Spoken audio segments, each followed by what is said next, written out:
One of my subscribers has requested that I do a reading of their astrology love chart. When this request came for me to do this reading, I wanted to understand Teyana Taylor's dating history before I spoke about her new relationship, because, you know, relationship, they kind of have compound interest in terms of, you know, the harm that gets done to us in relationships and the good things that happen to us in relationships.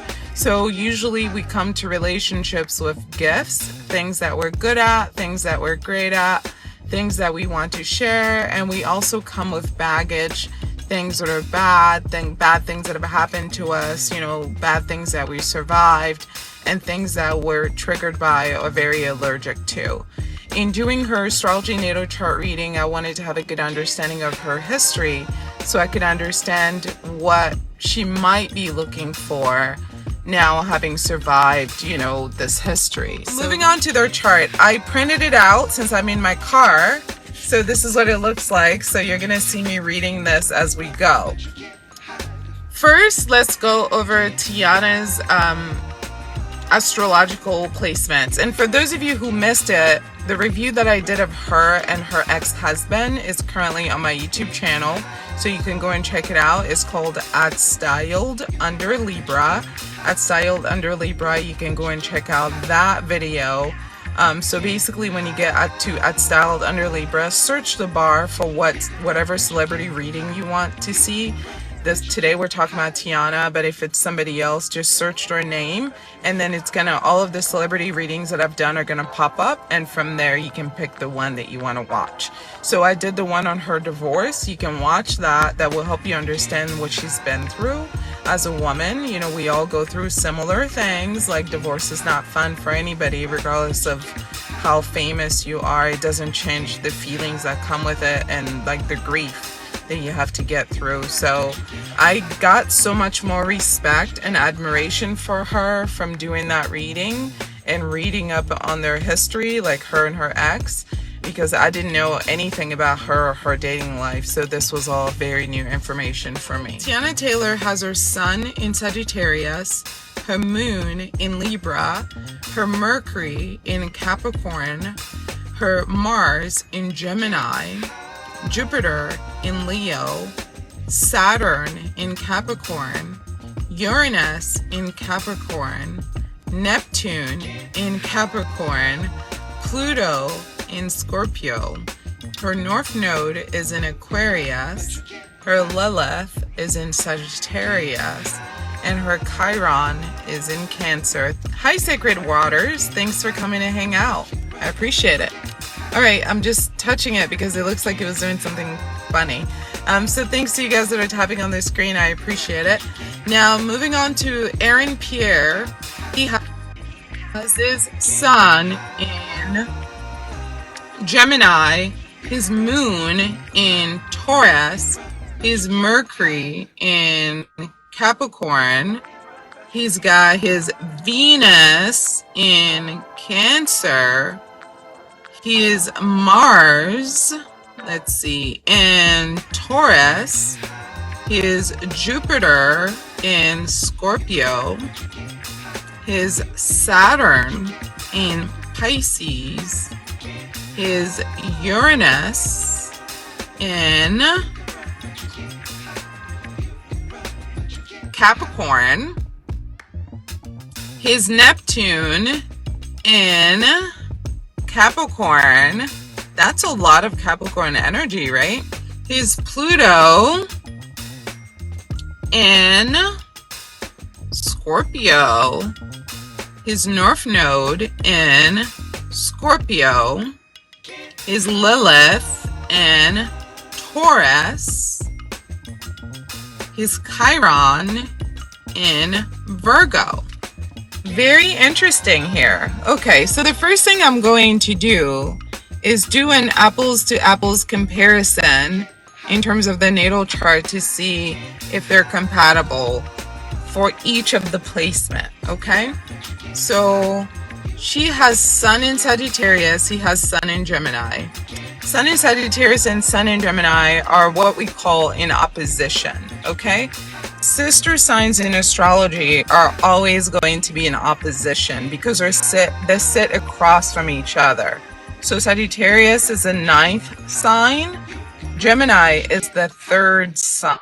She is a Sagittarius sun and he is a Gemini sun. Okay, sister signs in astrology are in opposition to each other.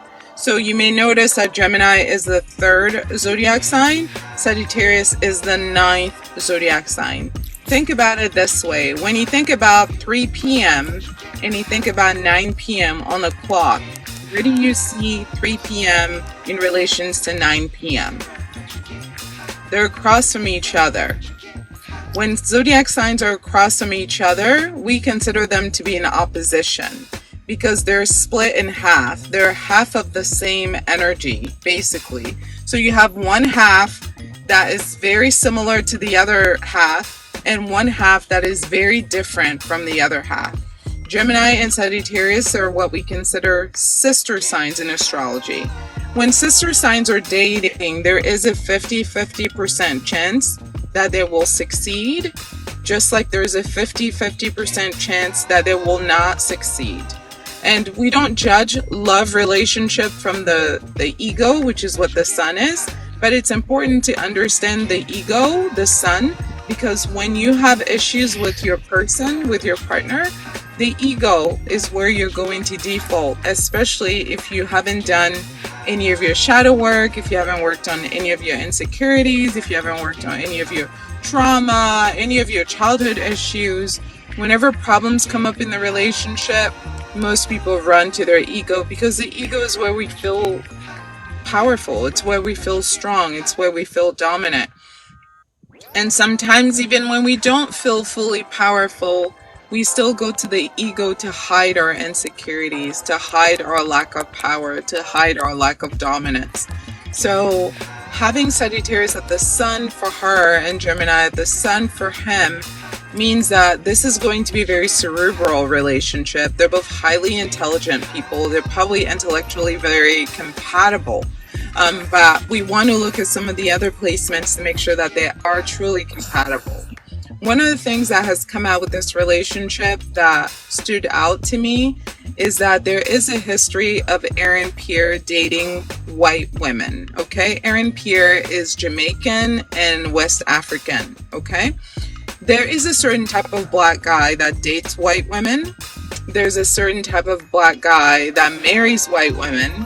And there's a certain type of black guy that exclusively dates white women, all right?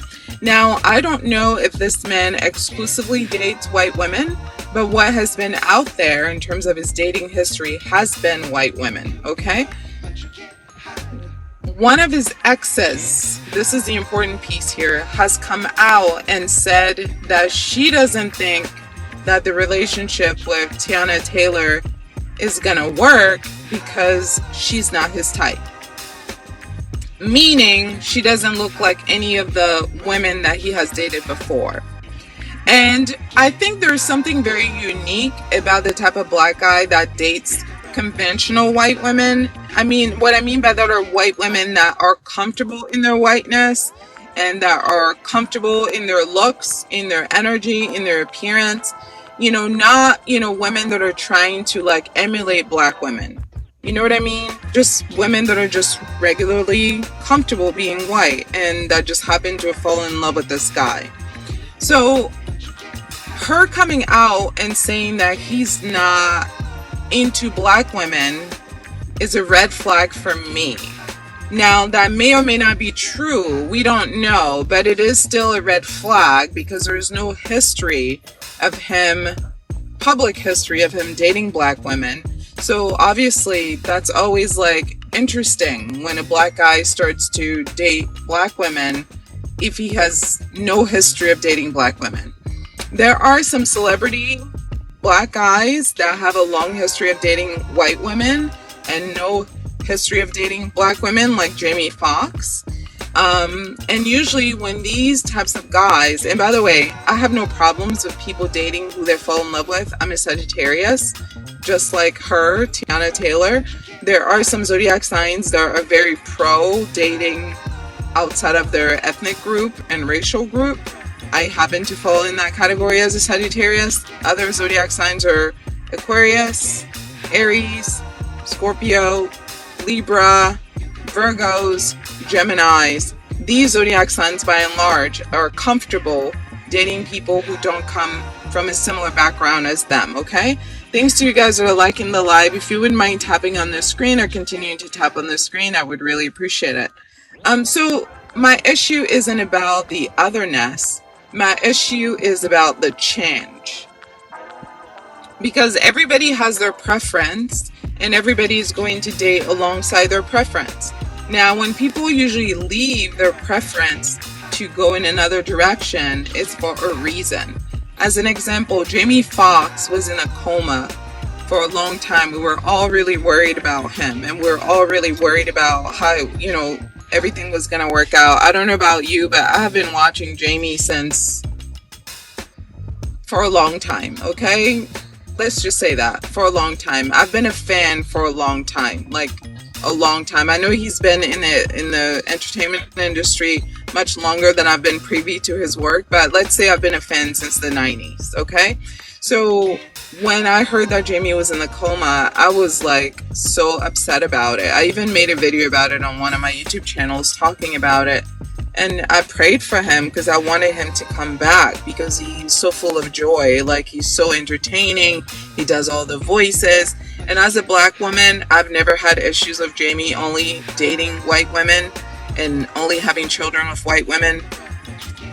And I think the main reason for, you know, and I think a lot of black women feel this way about Jamie. And I think the main reason for that is that Jamie Foxx has never felt the need to put black women down in order for him to love who he loves. For some black guys, dating white women is like a status symbol, although they won't admit it, but it means something to them related to their pride and their status. And it's almost like they use their association to white women to get other things done, you know, in public. And I have never personally felt that that was Jamie's angle. And you know how I knew that is that being from Terrell, Texas, you know, Jamie understands racial dynamics. Jamie is very complimentary of black women. Jamie is very supportive of black women. It's just he likes what he likes, and everybody's allowed to like what they like.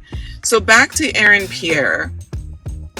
Again, I don't know this man's dating history, but the only thing I have seen has been him dating white women that are very white. And what I mean by very white is white women that are comfortable in their whiteness, not Kardashian white women, if you know what I mean. They're not trying to be hip. They're not trying to emulate black women. They just are white women. Regular white women with brown hair seems to be his type. And, you know, when you know, there's this picture of him kissing one of them on the forehead, and he's like very lit up, and you can tell that he's in love with this woman because, you know, you don't just kiss anybody on the forehead, right? Forehead kisses are for intimacy, right? So when that type of black guy starts dating black women that are a lot more spicy, typically, that are very different from a, you know, modest and, you know, shy or withdrawn, you know, introverted, you know, passive white woman, there's usually a reason. You know, Jamie, when he came out of his coma, he made this stand-up comedy show on Netflix that you can watch if you're interested, called What Had Happened Was, when he talked about the whole process of getting, you know, the whole process of surviving being in a coma and coming back to life, and some of the things that he learned from it. He talked a lot of, you know, he made a lot of jokes about how he was going to start dating black women again as a result of what he went through, because he's, you know, his sister, I don't know if it's little sister or older sister, but his sister is the reason why he's alive today, because she really advocated for him. You know, he's a comedian, so he's being funny. But the point that I'm making is, Jamie Foxx was cracking this joke like, oh, I'm healed now. Now I'm back to dating the sisters. Like, I'm back on this side. Like, I got my mind right now. Basically indicating that when a black man who has traditionally dated white women starts dating black women, it's for a reason. it's because something has transpired. Because most black men prefer dating black women. Okay? Most black men are going to marry black women. Most black men are going to have children with black women. The black men that choose to pursue women that are not black are unique in this way. And that uniqueness may be exactly what attracted Teyana Taylor to him and vice versa. Because both Sagittarius and Gemini like to push the envelope. They like to think outside the box. They like being unconventional, just like all these other zodiac signs that are interested in dating people that are not from their own racial group. You know, it's because these zodiac signs are curious about what happens on the other side, like in these other worlds that they know nothing about. They get excited about the possibility of discovering something new. It's not about thinking one group is better than another. You know, as a Sagittarius myself and Gemini, both those signs, they don't care about race as much as other people do. They're not as obsessed about it as much as other people are. They're more interested in the energy and the experience and the intelligence of the person. They're interested in having relationships with people that they consider intellectuals, they consider intelligent, people who challenge them intellectually, people who make them think about life differently, people who bring newness to their world. You know, it's certain newness that they've never conceptualized before. They're interested in the thrill of a new reality that can only be created by being exposed to a new mind, a different mind. And oftentimes when you're dating people outside of your racial group, you get to be exposed to a different mind, to people who think differently, who behave differently, who want different things, who are interested in different things. And for Sagittarius and Gemini, that's what it's about. I've dated lots of people that are not from my own ethnic background for this reason. It's because for many of us, we find most interactions very boring. You know, so when we're dating people who are exactly like us, it doesn't take much before we get bored. And because we're allergic to being bored, we like dating people that are different from us because it's only in that different energy that we can find some newness. And newness means excitement. So 50-50% chance of success with a Gemini and a Sagittarius. Moving on to their moon. She has her moon in Libra and he has his moon in Taurus. This is where we're going to run into some issues because Libra and Taurus are not compatible. Taurus is interested in what feels safe, what feels grounded, what feels predictable, what feels familiar. Libra is interested in what's exciting, what's fun, what's new, what's romantic, what's mystical. Libra is looking for a love that transcends the day-to-day. And Taurus moon is looking for a love that grounds them in the day-to-day.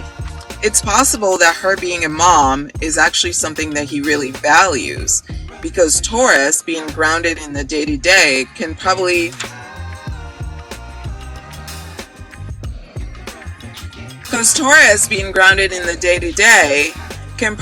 appreciate the routine that she has because motherhood forces you into a routine because it's not just about you anymore, it's about other people that you're responsible for. So mothers have to do certain things every day to keep their lives running, and a lot of it revolves around their children's lives. So a Taurus moon man can probably appreciate a woman with children because she is routine, she is grounded, she is stable. Yes, she can get wild, she can get crazy, but not too crazy and too wild because when there are kids involved, you kind of have to come back home to the home front. So I think the challenge is going to be her finding him exciting emotionally because that's the other thing. Taurus moon is very grounded emotionally, which is very healthy, but Libra moon is not very grounded emotionally. If anything, Libra moon is emotionally avoidant, which is probably very attractive to his Gemini sun because Gemini does not like feelings. Anything to do with feelings is a huge turnoff for Gemini. And it's not that they don't understand feelings, it's that they intellectualize feelings. And feelings are not to be intellectualized, they are to be felt in the heart, in the body. They are to be experienced. And Gemini is more comfortable thinking about feelings than they are comfortable experiencing feelings, experiencing emotions and actually being with their feelings. So since Libra at the moon is emotionally avoidant, I think that might be an issue for Taurus at the moon. Okay? The other thing with her moon placement is that it squares his Mercury. Mercury is a planet of communication in astrology.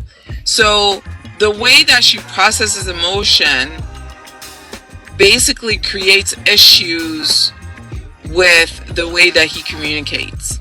So the way that he communicates triggers her, and the way that she communicates triggers him. So there is a trigger that they both have around communication. His Mercury is in Cancer and her Mercury is in Capricorn. So again, his Mercury is in Cancer. Yes, that's correct. And her Mercury is in Capricorn. I did get it right. So again, we're having an opposition here. We're having sister signs energy, where we're dealing with two sides of the same energy. Capricorn and Cancer are sisters in astrology. So Capricorn likes to stick to the rigid facts of the matter when they're communicating, and Cancer likes to stick to the emotional experience of the matter when they're communicating. So when you bring that kind of rigidity that Capricorn has with the fluidity and watery energy of Cancer together, there can be some tension if they're not aware of their shadows. This relationship is bringing them in union with their darkness. That's really what it is. Whenever you are dating your sister sign, your darkness is going to be more likely to be exposed, because nobody understands you better in all of astrology than your sister. She understands your light and she understands your darkness. Depending on how much work that you've done with your own light and with your own darkness, she can be an asset to you or she can be a trigger to you. Okay? Thanks to you guys that are tapping on the screen. Greetings and love. Thank you so much for being here, Saskia. And thank you, Carlene, for joining. Thank you, Saskia, for getting the number 2 gifter badge. And thank you, Latoya, for keeping the lights going.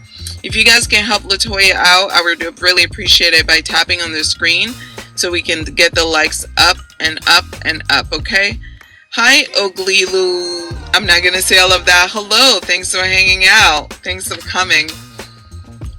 So, sister signs in astrology can either help each other evolve and come into their highest version of themselves, or they can trigger each other's insecurities and bring a lot of criticism, a lot of judgment, a lot of negativity. Because you see, when we're unhealed, when our darkness is reflected back at us, we don't want to see it because we're unhealed. So what we're going to want to do is project it onto the other person. As an example, both Capricorn and Cancer are terrible communicators in astrology. It's not because they don't have the skills. For Cancer, it's because they're so sensitive that they feel that when they have to spill out their feelings, they're exposing themselves. Because they feel everything so raw and so sensitively. Everything is very much so at the surface for Cancer. So when Cancer has to spell things out so that their partner understands what they need, what they want, what's going on with them, there is a little bit of embarrassment that comes along with having to do that. And if a Cancer is unevolved, that embarrassment then gets transformed into anger, because they're thinking, how come you don't know what I'm trying to say? Basically, how come you can't read my mind? And they get more upset that their partner cannot read their mind. So now the partner is no longer an ally who can work with Cancer to understand the issue and resolve the issue. The partner then becomes the villain, the insensitive villain who's not able to read Cancer's mind. The same applies to Capricorn. Capricorn is so routine, so stable, so predictable, so devoted, and so into making their partner feel satisfied, taken care of. They're very present with their partner's need. Capricorn is very service oriented when they're in love. When a Capricorn is displeased with their partner, when they have to spell out what their problem is, they're already mad. Because they're like, how come you don't understand what I need? Because I've been doing this, and all these things to give you what you need. And I can see you're happy because you're getting all the things that I'm giving. But how come you don't know how to give it back to me? Why do I have to spell it out for you what I need when I do this for you all the time? And you take it just fine. And you enjoy it just fine. What can't you give me the same thing? And when they're unevolved, these two interpret having to do that as the person not loving them, even though it's not true. But because they're unhealed, they see the other person not understanding what they need as the other person rejecting them and not loving them. And then they start feeling like they're being taken advantage of, when really the issue is poor communication. That's all. It's just poor communication.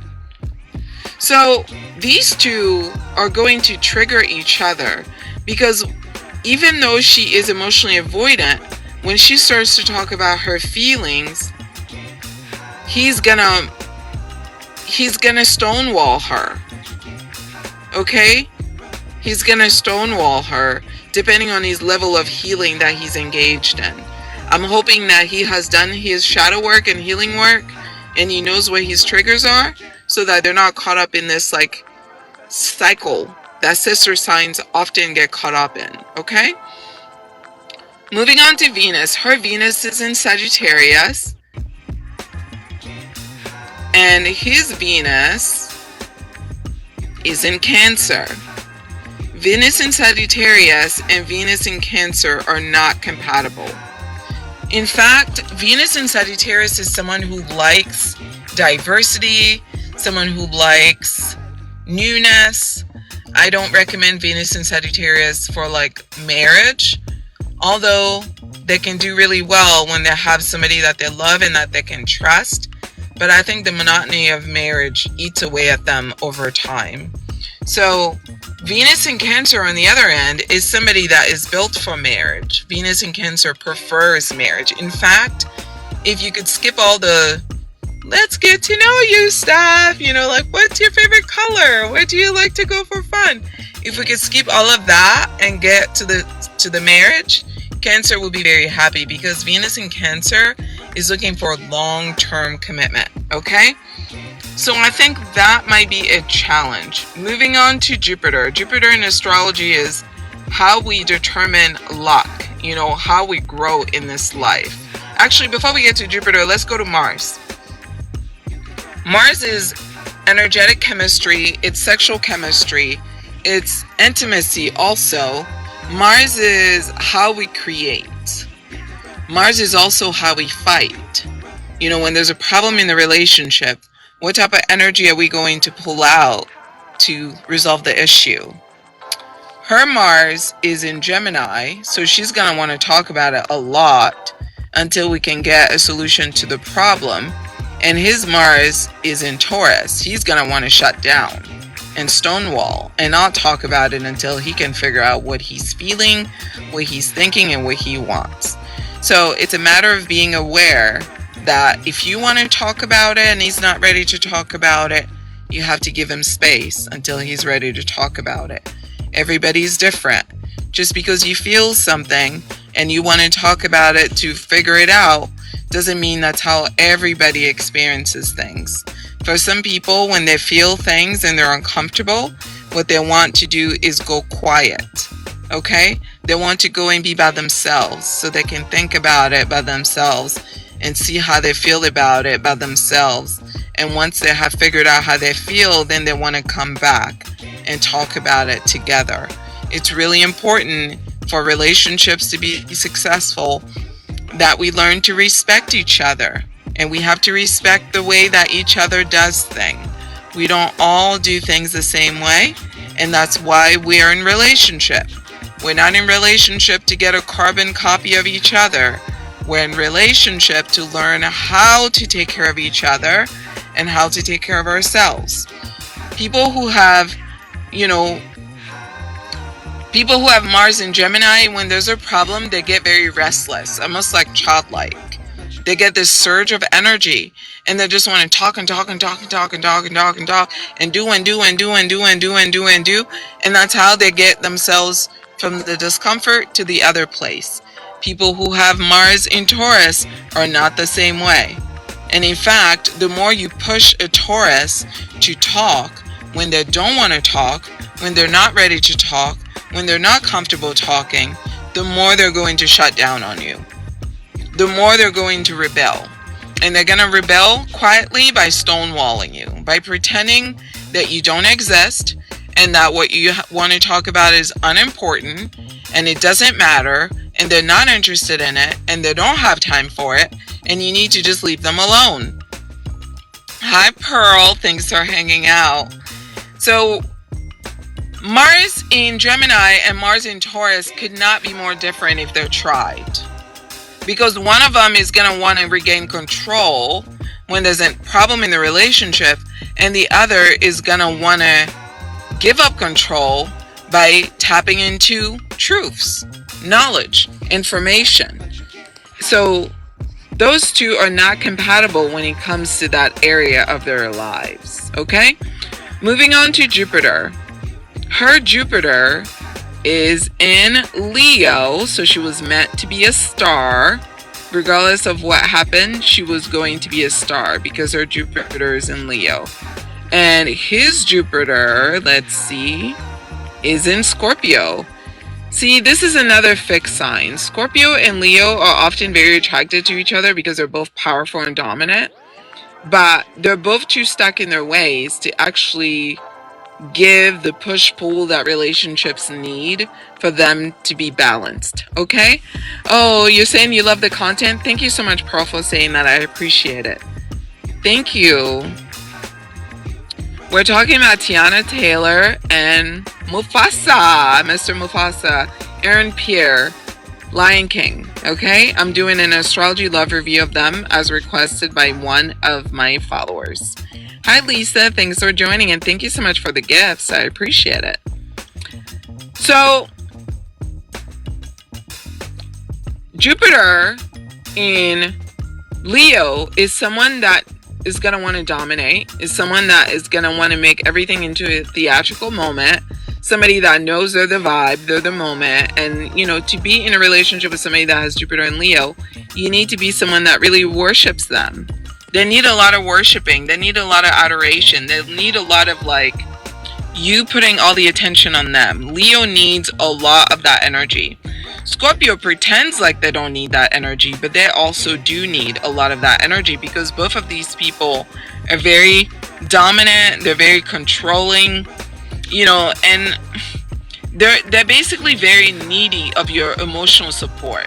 Leo needs you to clap for them. That's how they're needing. They need your attention and they need your validation and they need your claps. When they're in an intimate relationship, they consider that part of your duties as your partner. Oh, thank you for the gift, Pearl. I appreciate it. To Leo, it's an honor for you to be in a relationship with them. So why would you not want to celebrate them? It doesn't make sense. They could be with anybody and they chose you. They know they're everything. They know they don't need you. You need them the way they see it. You need them. They don't need you. because they make you shine. You don't make them shine. So why would you not be kissing their feet? Why would you not be celebrating them? Why would you not be complimenting them every 5 minutes? Like why would you be lacking in this department? When you're dating a star, they expect star treatment all the time, every day, especially when a person has a Jupiter in Leo.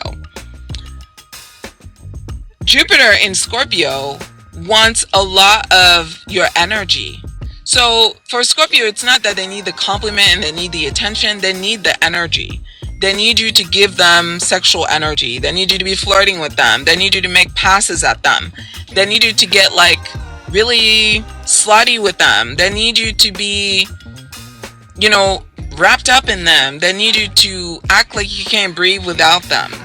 So as you can see, both of these people are very needy, very possessive, very much so into what they want, but both of these people are not very energetically generous. Leo more so than Scorpio, but Scorpio is definitely not.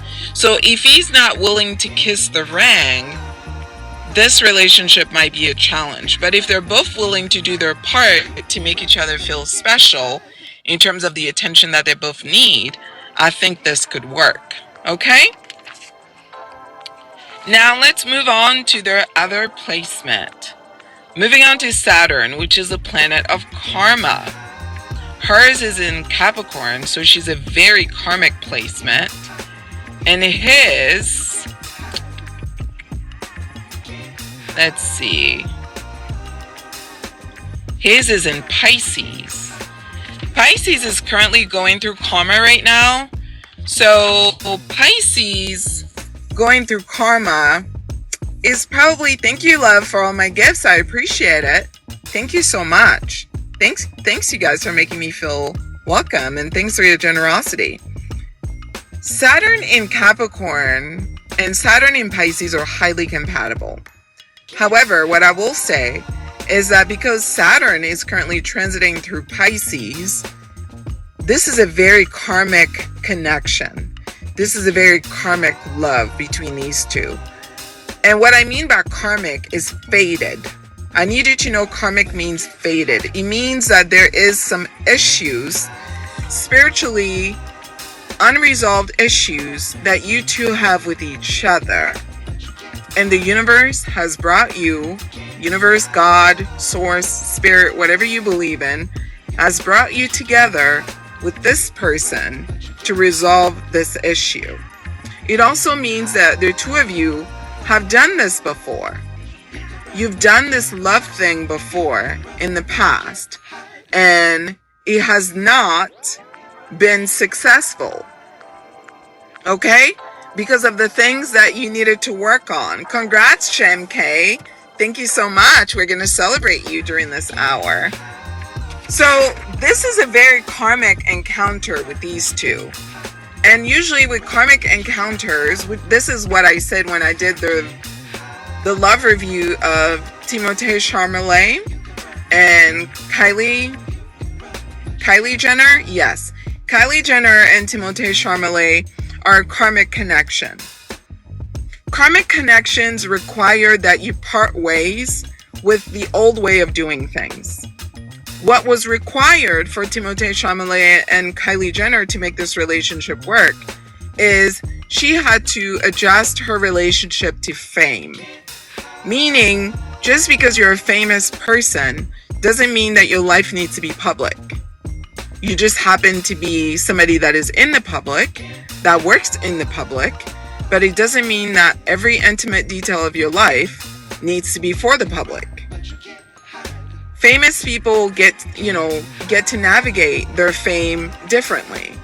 Prior to dating Timothée Chalamet, Kylie Jenner used to be very open about intimate details of her life.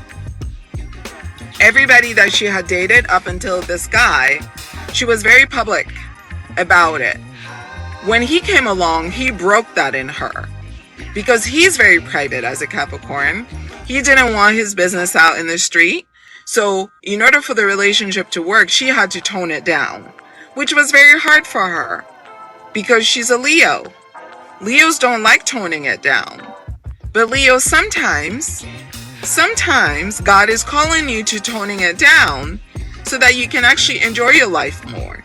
Because the thing about turning it up all the time, especially in the public, is that you invite the public into private spaces. And when you invite the public into private spaces, you can't then be upset that the public has public opinions about your private spaces. Okay? So this person is laughing at their Leo moon. You know, this is the thing about Leo. I need you to understand that being public, wanting to be seen, and wanting to be clapped for, and wanting to be adored by the public means that you also lose your privacy in some regard. So he came to heal her from this need to share everything about your life with everybody. And notice they're still going strong. And you don't know anything about what's going on with Kylie Jenner's life these days. Why? Because he finally taught her that, hey, just because you're in the public, just because you were born in a public family, does not mean your life needs to be public. And I suspect she's a lot happier now, too. I mean, from what I've seen of them recently, she was glowing. So I think it's a good thing for her. So this is something that I suspect Aaron Pierre has come to break in Teyana Taylor. You know, because remember, she had that reality show with her ex-husband where they were talking about their love. Obviously, they're divorced now. But that was a part of her life, you know, where basically her whole family was on the show. And that's very Leo. Her Jupiter is in Leo, so of course she likes that. Her Sagittarius sun loves the spotlight. Her Libra moon loves the adoration. But she is a Capricorn Mercury, a Capricorn Saturn, and a Capricorn Neptune. So she is a Capricorn stellium. A Capricorn stellium is supposed to be a private person. Okay? When you're a stellium, it means there is a dominant energy in your chart. And yes, you may identify with some of these other placements, but that energy is going to be more dominant than all the other energies. And Capricorn as a zodiac sign is very private. That doesn't mean Capricorn doesn't work in the public. But Capricorn fights for their privacy. They want their privacy. They demand their privacy. And they need their privacy.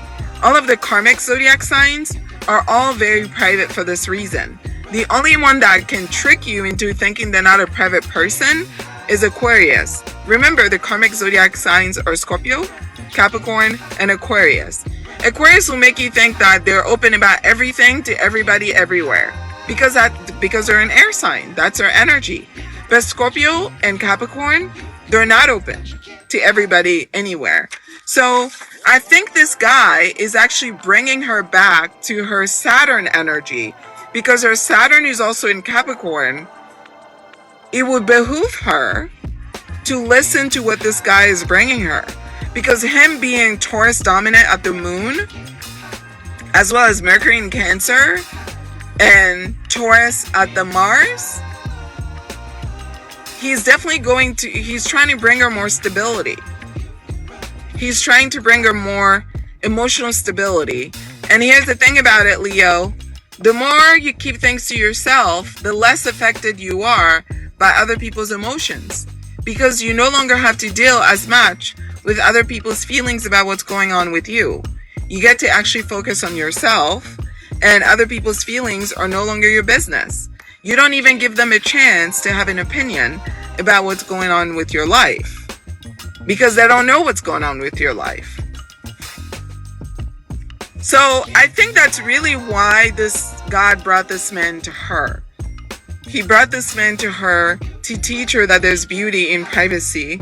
There's beauty in staying away from the limelight. And there's beauty in separating, having a clear line between your public image and your private image. And that's probably why we don't know much about the women that he's dated before. Obviously, we know about 2, but we only know about 2. I mean, he was born in 1994. So obviously, he's dated other girls you know, besides those two other women.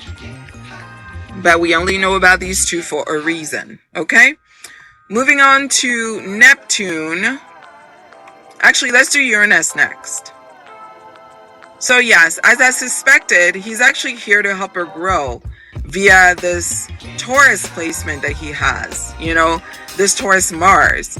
If she's willing to go on this journey, he's going to teach her how to be successful without compromising everything, without giving everything up, okay? You know, he's going to teach her how to keep some things to herself, because information is power. And when you keep some things to yourself, you get to keep more of yourself. You know, when you become a public figure, a lot of who you are is sold to the public. Your image is sold to the public. You have to be more intentional about protecting some things. So that is the gift he's here to give her. Her Uranus is actually sextile, let's see, his Jupiter. So if she's willing to listen to him, because his Scorpio is in Jupiter and he understands the value of privacy, she's actually going to blossom. She's actually going to make more money. And his Saturn, which is in Pisces, is also sextile, her Uranus. So he's going to bring her more abundance if she's willing to listen to him about this need for privacy. The only area of conflict with their growth together as a couple is his, let's see, Mercury in Cancer, because Cancer Mercury is a very moody communicator who can also be avoidant and passive aggressive, which can be an issue, you know, for someone like her who's very logical. She's a very logical person. She needs things to make sense. So when you bring your feelings in the picture and things are not adding up and not making sense, she gets frustrated and she gets angry. And then she starts going on the attacks, on the offense. Because when things are not making sense, she feels like you're insulting her intelligence. And she's too smart for that. So she's going to have to learn to be patient with him with his moods. Because he's a lot more moody than she is. And that's part of his beauty, is that he's a sensitive soul. And she's not a very sensitive person. So he's actually here to teach her also about the value of sensitivity and the importance of sensitivity in human relations.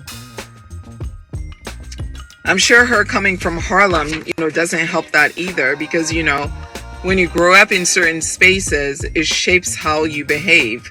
You know, a black girl coming out of Harlem cannot lead with her sensitivity. That's not how you survive Harlem to become the Teyana Taylor that she is today. You know, you have to lead with your aggression. You have to lead with your masculinity. A lot of New York women, or women who've come out of New York, lead with their masculinity for this reason, because the environment demanded that of them. And it may be time for her to let go of that part of her personality to evolve further as a woman, because she's no longer in that environment. She's no longer in Harlem. She's now in a different space, and she can choose to become a different woman now that she's in this different space. Now let's look at transformation, which is Pluto.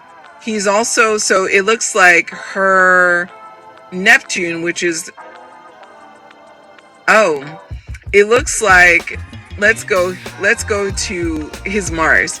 So his Mars is very significant because, sorry, I'm declining this invitation.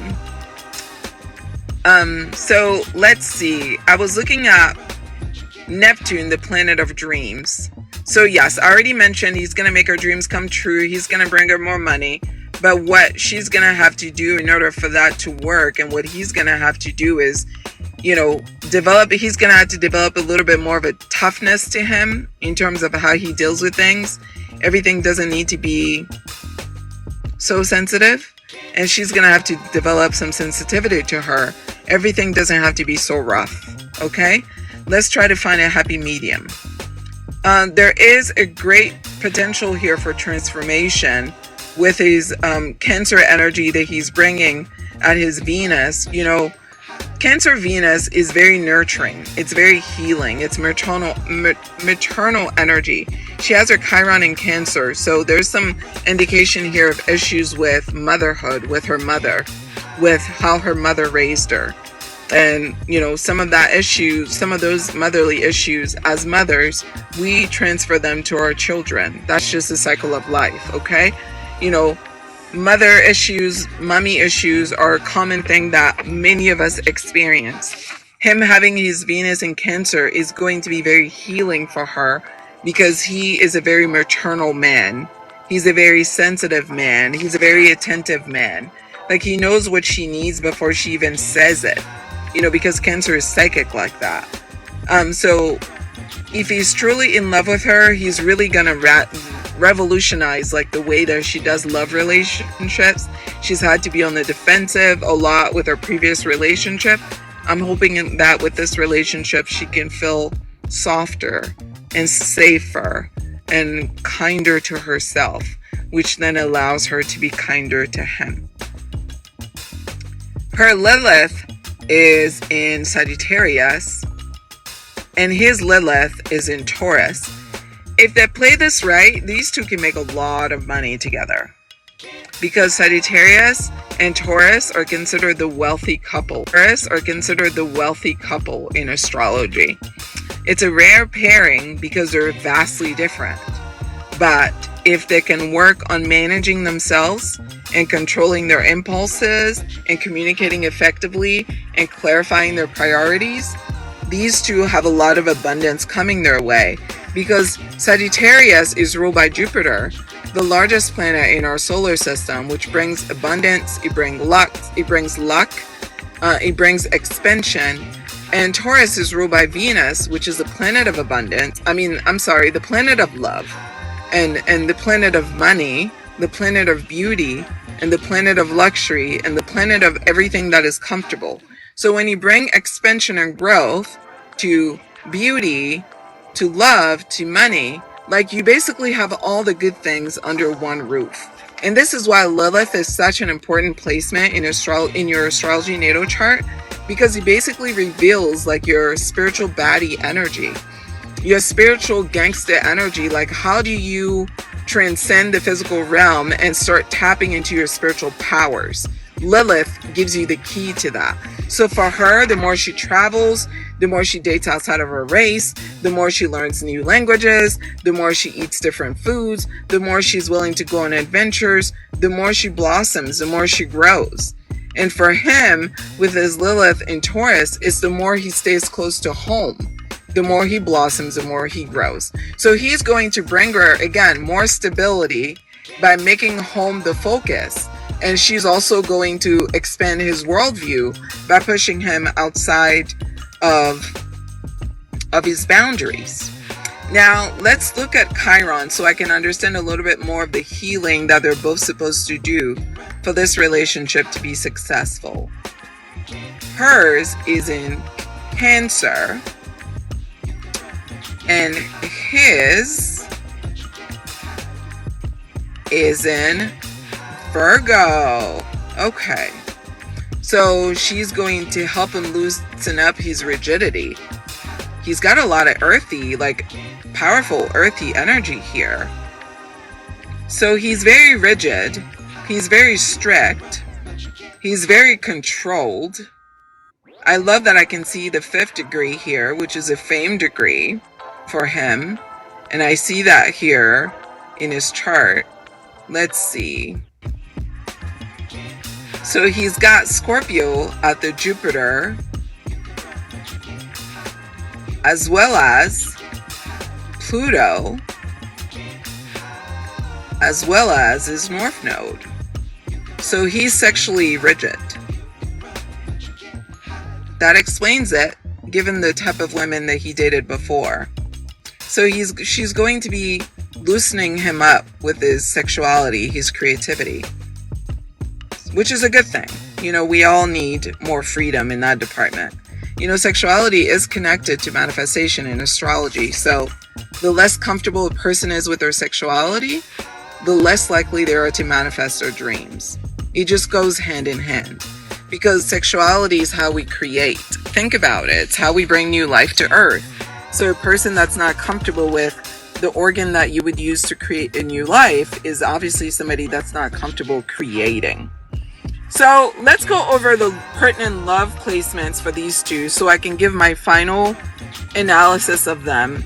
So Venus is where we go when we're looking at love. Hers is in Sagittarius and his is in Cancer. Venus in Cancer and Venus in Sagittarius are not compatible.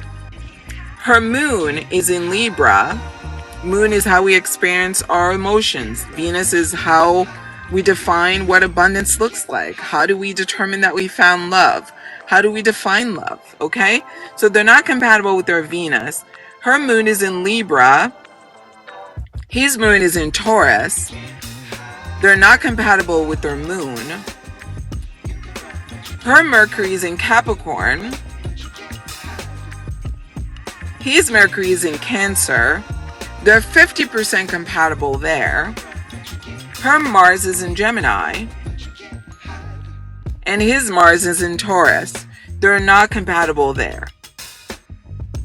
Her Chiron, which is what we're here, what we came to life to heal, is in Cancer. And his is in Virgo. They're compatible here. Her North Node is in Aquarius. And his, let's see, his is in Scorpio. They're not compatible here. Okay? So, as you can see, they have a lot of opposite placements. They have a lot of karmic placements. And what's going to make this relationship work is their willingness to heal. If these two are willing to expose their shadows to themselves and heal their darkness, this relationship can work. But this relationship will only work if they're willing to break what's no longer working and embrace the new. As I mentioned earlier with Kylie Jenner and Timothée Chalamet, also a karmic relationship. Karmic relationships require that you break something in you, that you break a way that you've been doing love before that's no longer working for you, and that you embrace a new way of doing love, a new way of doing relationships. You know, those that are not willing to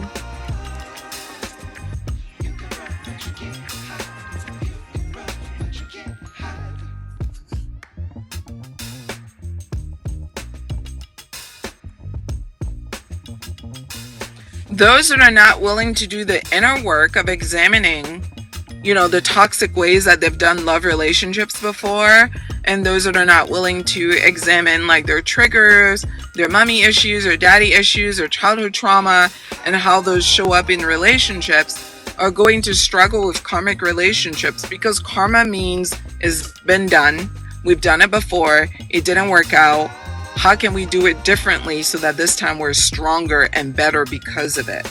So it requires an element of maturity, which is what, Capricorn embodies. It requires an element of personal accountability, taking responsibility for your past mistakes, taking responsibility for your life, for your future, and for the kind of love that you want. Because if you want a new love, then you have to be willing to do things differently, right?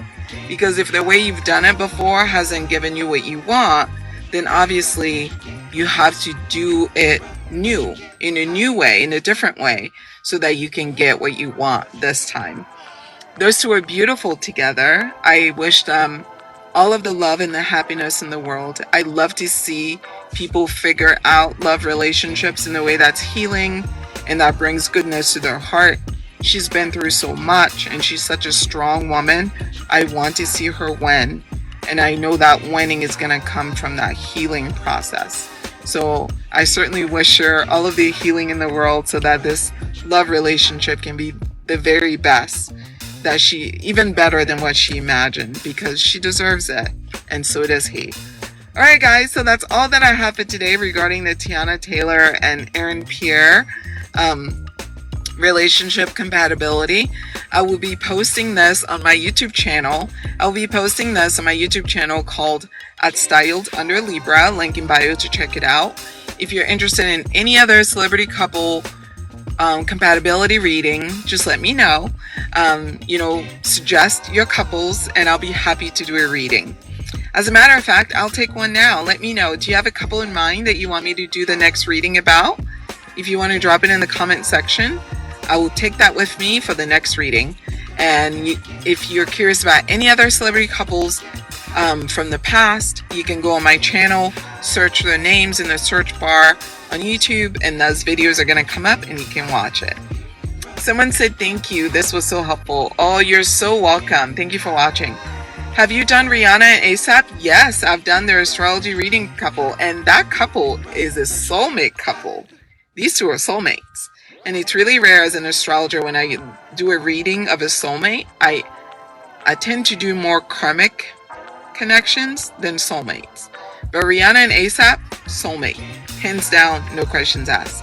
So if you're curious about them, and I love them as a couple, I've made a few videos about them, so you can go on YouTube and search for their name and watch those videos. Alright guys, well if you don't have any other questions, thanks so much for hanging out with me. And I will catch you on the next Celebrity Love reading. Talk to you soon. Bye-bye. Thanks for all the gifts and the likes.